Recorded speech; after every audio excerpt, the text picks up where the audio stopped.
Hello, and we are live. Well, live for some of us. This is the Worko, All Recovery Radio, the Recovery Revolution. I am without a guest, once again, which is a little sad. Slightly unfortunate. However, all is not lost. We will move on and continue to prosper.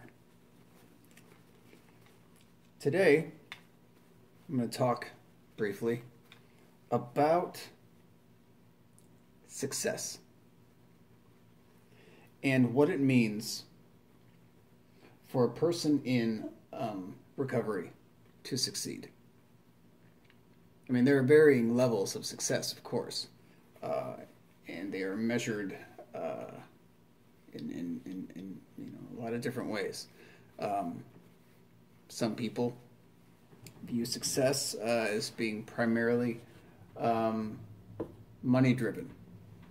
People think their success lies in what kind of job they have, what kind of car they drive, how big their house is, how big their wife's breasts are, things of that nature. Of course, living according to objects and possessions is really no way to live. And of course, viewing any human being as a object or possession is also no way to live. Especially if it's somebody that you claim to love and care for. Ultimately, you're just not going to feel good about yourself.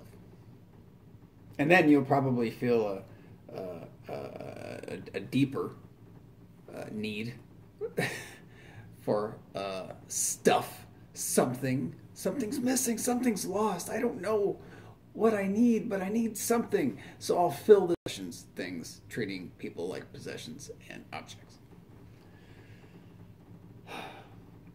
That's not what I'm talking about. What I'm talking about is self-worth. I'm talking about self-esteem.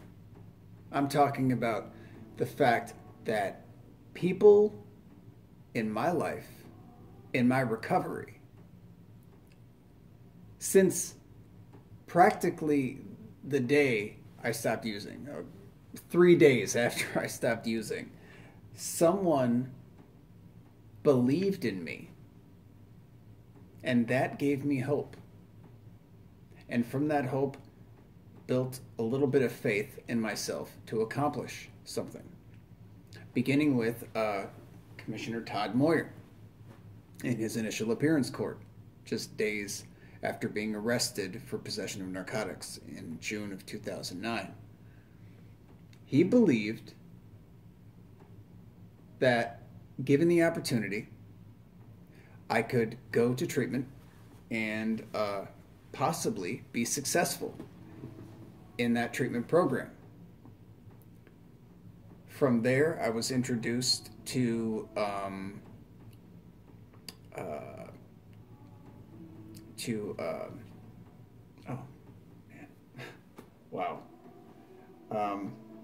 James Crawford, of course. Excuse me there. Burning the candle at both ends still, I was introduced to James Crawford. He, at the time, was the associate director of Hope Haven Rebos United. In fact, I believe he was in court that day when it was initially suggested that I go to Hope Haven. Mr. Crawford came and met with me, picked me up the day that I left the Dane County Jail, which was only 16 days after I arrived. Walked with me across the street to the jail diversion program office, where I was fancied with a nice, very tech-savvy bracelet on my ankle, and he drove me to the to the treatment facility. Later, down the road, after being successful in that program and moving through the sister home to Hope Haven, North Bay, transitional living program,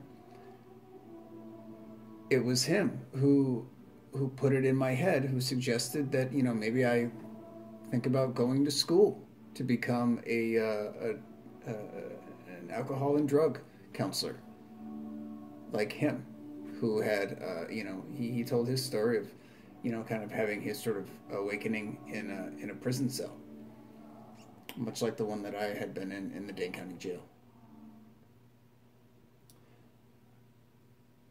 Later down the line, I met my mentor, who's now my mentor, David McMaster, who I do hope to have as a guest here soon, who believed in me, not only that I could quit smoking, but that I could be a powerful force in the recovery community here in Madison, and an advocate, and how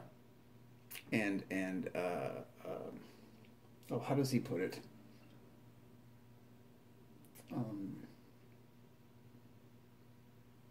There's this great word that he has. Not recovery advocate. I can't think of the word right now, but he believed in me. And then later on in school, I you know, after taking an interest in writing articles for the Clarion in Madison College, I was interviewing the president of the college, Dr. Jack Daniels. Yes, that's his real name. Dr. Jack Daniels III. He believed in me too. He suggested that I enroll in the classes that focus on journalism, and take the journalism certificate course. So I looked into it and discovered, yeah, you know what, that's something I can do. And now, as I move forward, not only in my life in recovery, but in my career, as it's developing, as a recovery advocate, as the volunteer coordinator of this recovery support center, you know, recognizing the successes that I have and learning how to advocate for myself. I spend so much time and energy advocating out there for the people of this community that sometimes I forget about myself. I forget to speak up for myself and my needs. Oftentimes I go without meals, I go without sleep, because I want to be there for others. And still, you know, in this day, I wrestle a lot with feelings of self-worth, feelings of worthlessness. And, you know, as I've said, you know, one of the biggest amends that I've made is to myself. And that continues on every single day. I have to remind myself every day that I am worth saving. Sometimes I forget to tell myself that. So as I move forward in my life and career, I need to remind myself that I'm not only worth saving, but that I'm worth investing in. And what that means is kind of marketing myself, branding. Yeah, it's kind of like, you know, it's weird though, because, you know, it's such a fine line between self-advocacy and being selfish and greedy. I think, I don't know, it's weird because it's such a fine line, and I'm, you know, in my history been so prone to being sort of shitty, I guess I should say, and riding on the negative side of things, you know, the yang.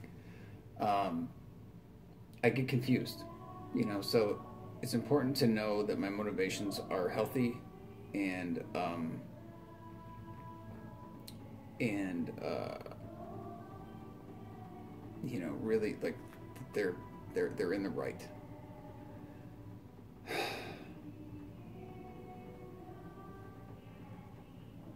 I've been asked to drive up north next month to participate in a health fair at a recovery school. It's like an all-day event, and it's interesting because in the request, it was never mentioned that that I would be compensated or reimbursed for gas or anything like that, and I figured, well, if I'm going to move forward in my life, if this is what I'm going to do, this is going to be part of my career, then I need to outline this for myself. I need to advocate for myself. So I made very simple terms based on a precedent that was really already been set for me with the Grant County Safe Coalition. And it's very reasonable, and I shouldn't have to feel bad in advocating for myself. It's weird. It's such a delicate balance, But I think it's something that a lot of us struggle with. Asking for the things that we need. So many people just go on through their lives just suffering and wishing and hoping and waiting for someone to notice how much pain they might be in, to notice that they have needs, to notice that they have love. And sometimes it's important that we just go out there and say, this is who I am, this is what I need, and this is what I can offer. And it's really amazing sometimes to see how far that can take us. All right, well, I'm going to cut it a little short tonight. So I thank you for listening, and hope that you'll join us again next week. All right. Till then, be safe, be well, live free. Take care.